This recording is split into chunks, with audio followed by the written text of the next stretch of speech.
नमस्कार। आज हम बात करेंगे सत्याग्रही राज्य की। इससे पूर्व की कड़ी में हमने सत्य को जाना, सत्याग्रही प्रौद्योगिकी को देखा, सत्याग्रही शिक्षा को देखा। अब सत्याग्रही राज्य क्या होगा, इस पर हम बात करेंगे। सत्याग्रही राज्य पिछले कुछ अरसों से सेक्युलरवाद या धर्मनिरपेक्षता की अवधारणा को लेकर काफ़ी बहस होती रही है, लेकिन इस बहस में अक्सर यह बात भुला दी जाती है कि धर्मनिरपेक्षता पर कोई भी बहस वस्तुतः धर्म के संदर्भ में राज्य और समाज के रिश्तों पर बहस है। सेक्युलरवाद का विकास यूरोप में राज्य की संप्रभुता के विकास के साथ साथ हुआ है। संप्रभु राज्य की अवधारणा के अंतर्गत राज्य किसी समाज के बहुत से संगठनों में से एक नहीं बल्कि समाज का स्वामी या संचालक हो जाता है। धर्म एक समाज की आध्यात्मिक नैतिक संवेदना की अभिव्यक्ति है, जबकि राज्य उसकी राजनीतिक संवेदना की अभिव्यक्ति है। लेकिन राज्य की संप्रभुता का अर्थ है समाज की आध्यात्मिक नैतिक संवेदना और उसकी अभिव्यक्ति का राजतंत्र के अधीन आ जाना। राजतंत्र और राजनीतिक संवेदना में उतना ही अंतर है जितना नैतिक आध्यात्मिक संवेदना और धर्मतंत्र में।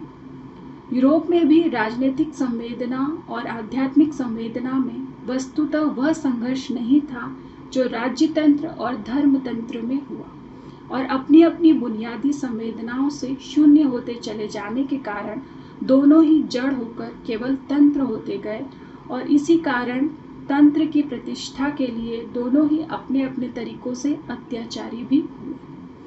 धर्म किसी सभ्यता की अंतरात्मा है और राज्यतंत्र तथा धर्मतंत्र दोनों उसका बाह्यानुशासन है। लेकिन जब हम बाह्यानुशासन को अंतरात्मा पर थोप देते हैं तो उससे एक प्रकार का फांसीवाद पैदा होता है, जिसका बाह्य स्वरूप इस पर निर्भर करता है कि थोपे जाने वाला अनुशासन धर्मतंत्री है या राजतंत्री है, अर्थात संप्रभुता धर्मतंत्र में है या राजतंत्र में। जब समाज अपनी आध्यात्मिक नैतिक संवेदना को धर्मतंत्रीय संप्रभुता के संचालन में रखना स्वीकार कर लेता है तो उससे सांप्रदायिक राज्य अर्थात थियोक्रेसी का जन्म होता है। और जब संप्रभुता का स्वरूप पूरी तरह राजतंत्रीय होता है तो उससे सेक्युलरवाद या धर्मनिरपेक्ष राज्य। लेकिन दोनों ही स्थिति में समाज की संप्रभुता का अपहरण कर लिया जाता है और समाज धर्मतंत्र अथवा राजतंत्र का पिछलग्गू बना दिया जाता है। दोनों व्यवस्थाएं सर्वाधिकारवादी होती है, यही फांसीवाद है।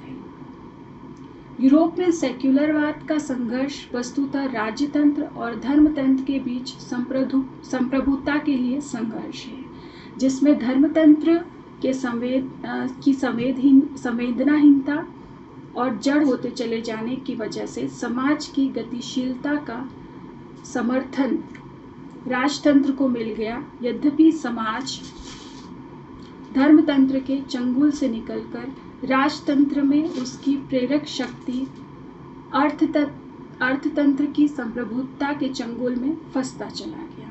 यह भुला दिया गया कि जीवन एक समग्रता है, इसलिए उसकी आध्यात्मिक संवेदना और राजनीतिक संवेदना को अलग अलग खांचों में विभाजित नहीं किया जा सकता।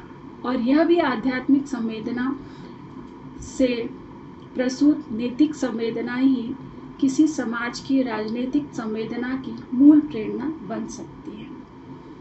इस आध्यात्मिक संवेदना से प्रसूत होने के कारण ही गांधी जी अपनी राजनीति को भी आध्यात्मिक साधना की एक प्रक्रिया मानते थे, और इसी कारण राजनीति को धर्म से समन्वित करने का आग्रह करते थे। गांधी जी की राजनीतिक और धर्म के एक होने के बावजूद उन पर न धर्मतंत्र हावी था और न राजतंत्र। उनकी राजनीतिक आध्यात्मिक नैतिक ही थी, न कि थियोक्रेटिक या सेक्युलर। लेकिन थियोक्रेटिक और सेक्युलर के द्वंद में फंसा हुआ आधुनिकतावादी मन दोनों कोटियों से अलग होकर सोच ही नहीं पाता। यदि राज्य समाज की राजनीतिक अभिव्यक्ति है तो उसके लिए सेक्युलर होना संभव ही नहीं, क्योंकि कोई भी समाज सेक्युलर नहीं है। लेकिन समाज के धार्मिक या आध्यात्मिक होने का तात्पर्य उसका सांप्रदायिक या धर्मतंत्रीय होना कतई नहीं है। यह आवश्यक नहीं है कि एक समाज की धार्मिक संवेदना अनिवार्यतः किसी एक ही धर्मतंत्र या संगठन में प्रतिफलित हो। समाज के विभिन्न समूहों, विभिन्न धर्मों, संगठनों या पंथों के साथ जुड़े हो सकते हैं। यह भी हो सकता है कि किसी एक ऐतिहासिक धर्म के अंतर्गत उसकी कई प्रशाखाएं हो और उनमें से प्रत्येक का अपना धर्मतंत्र हो। दुनिया में शायद ही कोई धर्म होगा जिसमें कुछ आंतरिक मतांतर और उनके अपने धर्मतंत्र न हो। इसका तात्पर्य यह है कि प्रत्येक समाज को धार्मिक होते हुए अनिवार्यतः धर्म सहिष्णु या धर्म संभावी होना होगा। सच तो यह है कि धार्मिक होने पर ही अन्य धर्मों के प्रति वास्तविक सम्मान रह सकता है। धर्मनिरपेक्षता या सेक्युलरवाद में तो धर्म के सम्मान का मतलब ही क्या है। राज्य भी इसलिए धर्म सहिष्णु या धर्म संभावी होकर ही समाज का वास्तविक प्रतिनिधि हो सकता है, अन्यथा वह धर्मनिरपेक्षता के नाम पर धर्म को अपनी राजनीति का एक औजार बना लेता है, क्योंकि धर्म के प्रति कोई वास्तविक सम्मान या लगाव का भाव उसमें रहता ही नहीं। इसी धर्म संभाव का तात्पर्य यह है कि राज्य भी आध्यात्मिक संवेदना को तो स्वीकार करता है, पर वह किसी एक धर्मतंत्र से प्रेरित, संचालित अथवा उसके अनुयायियों के प्रति पक्षपातपूर्ण नहीं है। राज्य की संप्रभुता धार्मिक संवेदना को स्वीकार करते हुए भी किसी धर्मतंत्र से निर्देशित या बाधित नहीं होगी, और किन्हीं दो धर्मतंत्रों के बीच विवाद होने पर उसका निर्णय किसी एक धर्मतंत्र के नियमों या आग्रहों के आधार पर नहीं, बल्कि न्याय के प्रचलित सिद्धांतों और प्रक्रियाओं के आधार पर होगा। लेकिन यहाँ कई सवाल उपस्थित होते हैं। क्या राज्य को किसी धर्मतंत्र और उसके अनुयायियों के बीच हस्तक्षेप का अधिकार है? यदि राज्यतंत्र और धर्मतंत्र के बीच कोई विवाद हो जाए तो उस धर्मतंत्र के अनुयायियों की निष्ठा किसके साथ हो? क्या अपने धर्म को राज्य या राष्ट्र से अधिक महत्व देना राष्ट्रद्रोही होना है? कोई व्यक्ति अपने धर्म विशेष का अनुयायी पहले है या राज्य अथवा राष्ट्र का नागरिक? ये कई सारे सवाल हैं। आज के संदर्भ में भी सभी सवाल महत्वपूर्ण होते हैं, लेकिन ये पैदा तो तभी होते हैं जब धर्म की बुनियाद से हमारा विचलन हो जाता है। महात्मा गांधी ने एक बार कहा था, एक विशेष अर्थ में वे पहले हिंदू हैं और एक राष्ट्रवादी बाद में। यद्यपि हिंदू होना और राष्ट्रवादी होना उनकी दृष्टि में एक दूसरे के अनिवार्य विरोध में नहीं, बल्कि हिंदू होना उन्हें एक बेहतर राष्ट्रवादी बनाता है। गांधी जी की यह बात कोई आस्थावान मुसलमान या ईसाई भी कह सकता है, क्योंकि मोहम्मद साहब या ईसा में ईमान लाना और राष्ट्रवादी होना विरोधपूर्ण नहीं है। दरअसल यह सवाल उसी तरह एक कुतर्क है जैसे यह पूछना कि कोई अपनी माँ का पुत्र पहले है या पिता का। लेकिन यह सवाल तब महत्वपूर्ण हो जाता है जब हम धार्मिक होने का अर्थ किसी धर्मतंत्र और धर्माधिकारियों का अंधानुयायी होना मान लेते हैं। राजतंत्र और धर्मतंत्र के बीच विवाद तभी पैदा होता है जब ये दोनों या किसी एक भी अपनी मर्यादा की परिधि लांघना चाहता है। मर्यादा लांघने की यह आवश्यकता अधिकांशतः तभी पड़ती है जब दोनों या उसमें से कोई एक अपने तंत्र को उस उद्देश्य से अधिक महत्व देने लगता है जिसके लिए उसका विकास या निर्माण हुआ है। यदि धर्म केवल विश्वास या उपासना पद्धति होता तो शायद राज्य के साथ उसका अधिक विवाद नहीं होता। यद्यपि नरबलि जैसे अविश्वासों या पद्धतियों का विरोध राज्य को तब भी करना पड़ता था, लेकिन धर्मतंत्र अपने को एक सामाजिक व्यवस्था या जीवन प्रणाली भी मानते हैं। उसकी अपनी आचार संहिता है और वे उनमें किसी भी प्रकार का हस्तक्षेप स्वीकार करने को तैयार नहीं। राज्य का मुख्य कर्तव्य इस तरह के कार्यों का संचालन करना है जिससे समाज में एक न्यायपूर्ण व्यवस्था सुचारू रह सके। इसलिए वह यह देखना उसकी परिधि में आता है कि किसी भी व्यक्ति के प्रति कोई अन्य व्यक्ति या तंत्र अन्याय न कर सके। राज्य स्वयं भी एक अन्यायी तंत्र में बदल सकता है। इसलिए राजनीतिक दर्शन में स्वयं राजतंत्र के अन्याय का विरोध कर सकने की भावना और व्यवस्था विकसित करने का आग्रह किया जाता रहा है। पारंपरिक और आधुनिक दोनों ही तरह के राजनीतिक दर्शनों में यह विचार मान्यता प्राप्त है।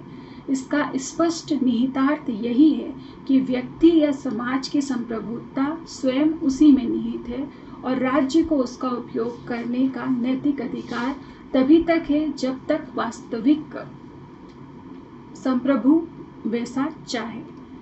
यदि राज्य समाज के वास्तविक हितों के विरुद्ध आचरण करे तो वह कम से कम नैतिक स्तर पर तो यह अधिकार खो ही देता है और तब वास्तविक संप्रभु को नैतिक स्तर पर ऐसे राज्य का विरोध करने का अधिकार मिल जाता है, चाहे वैधानिक व्यवस्था कुछ भी हो।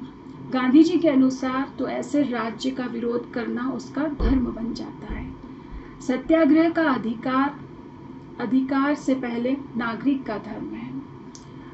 जो बात राज्य और समाज के रिश्तों के लिए सच है वही समाज और धर्मतंत्र के रिश्तों पर भी लागू होती है। धर्मतंत्र भी कई बार अपने अनुयायियों के वास्तविक हितों का विरोध करने लग जाता है। यदि कोई जैन, बौद्ध, हिंदू, ईसाई, मुस्लिम या सिख संगठन अपने अनुयायियों को हिंसक बनाने की कोशिश करता है तो ऐसा करना इन धर्मों के मूल सिद्धांतों के खिलाफ करना है। यदि वह अपने आंतरिक आचरण में भी अपने अनुयायियों के बीच सामान्य मानवीय संवेदना, न्याय और करुणा के सिद्धांतों की अवहेलना करता है तो वह अपने अनुयायियों पर नैतिक अधिकार खो देता है। ऐसी स्थिति में उसके अनुयायियों का उनके एक हिस्से को बल्कि एक व्यक्ति तक को नैतिक दृष्टि से यह अधिकार मिल जाता है कि वह अपने धर्मतंत्र के विरोध में या उससे अलग रास्ते पर जा सके और राज्य का भी तब यह कर्तव्य बन जाता है कि वह विरोध करने, संशोधन की मांग रखने या अलग रास्ते पर जाने के उसके अधिकारों की रक्षा करे। कई बार इस संबंध में व्यक्ति और समाज के द्वैत का भी सवाल उठाया जाता है, लेकिन तब हम यह भूल जाते हैं कि तंत्र के विरुद्ध व्यक्ति को दिया गया अधिकार वस्तुतः समाज को ही दिया गया अधिकार है, क्योंकि किसी न किसी व्यक्ति या व्यक्ति समूह के माध्यम से ही समाज के अधिकार की पुष्टि होती है। इसलिए राज्यतंत्र और धर्मतंत्र का संघर्ष वस्तुतः संप्रभुता के लिए किया जाने वाला संघर्ष है। दोनों अपनी संप्रभुता का अबाध विस्तार चाहते हैं, इसलिए दोनों में टकराहट अवश्यंभावी है। जिन देशों में राजतंत्र इस संघर्ष में सफल भी हुआ है वह स्वयं उसने धर्मतंत्र का स्थान लिया है और समूचे जीवन को उसकी कुंडली की लपेट में आना पड़ रहा है। इसलिए सवाल राज्य के थियोक्रेटिक या सेक्युलर होने का उतना नहीं है जितना यह कि वास्तविक संप्रभु कौन है। गांधी जी की राजनीति यदि थियोक्रेटिक और सेक्युलर के खांचे में नहीं अट पाती तो इससे ऊपर उठकर सत्य या सत्याग्रह की राजनीति हो जाती है। तो इसलिए कि वह अपनी मूल प्रेरणा में सदैव धार्मिक रहते हुए भी किसी धर्मतंत्र से प्रभावित नहीं होती। यही कारण है कि अपने को एक परंपरावादी हिंदू मानते हुए भी गांधी जी अस्पृश्यता जैसे सामाजिक अन्यायों का विरोध और वर्णाश्रम व्यवस्था को स्वीकार करते हुए भी अंतरजातीय विवाहों, यहाँ तक कि हरिजन के स्वर्ण के विवाह का मुक्त मन से समर्थन कर सके। व्यक्ति, राज्य और समाज तीनों के लिए यह समझना आवश्यक है कि वास्तविक संप्रभु सत्य है और उसका प्रमाण व्यक्ति और समाज की अंतरात्मा है। राजतंत्र और धर्मतंत्र दोनों बाह्य नियमानुशासन हैं जिसमें समय समय पर सत्य अर्थात अहिंसा और प्रेम की कसौटी पर परखते रहना आवश्यक हो जाता है। इस अहिंसा मूलक आध्यात्मिक संवेदना से प्रेरित गांधी जी की राजनीतिक संवेदना से राज्य की जिस अवधारणा का विकास होता है वह न थियोक्रेटिक है न सेक्युलर है, बल्कि वह एक सत्याग्रही राज्य है। और सत्याग्रही होने की वजह से ही वह संप्रभुता संपन्न नहीं रहता। संप्रभुता कहीं रहती है तो समाज में, और समाज तभी प्रामाणिक समाज है जब वह अपनी अभिवृद्धि और आचरण में अहिंसा से प्रेरित है। दरअसल हमें एक धर्मतंत्रीय या धर्मनिरपेक्ष राज्य की नहीं, सत्याग्रही राज्य की जरूरत है, क्योंकि सत्य ही धर्म की कसौटी है और धर्म ही सत्य का आचरण। धन्यवाद। सहभार अहिंसा विश्वकोश, प्रोफेसर नंदकिशोर आचार्य।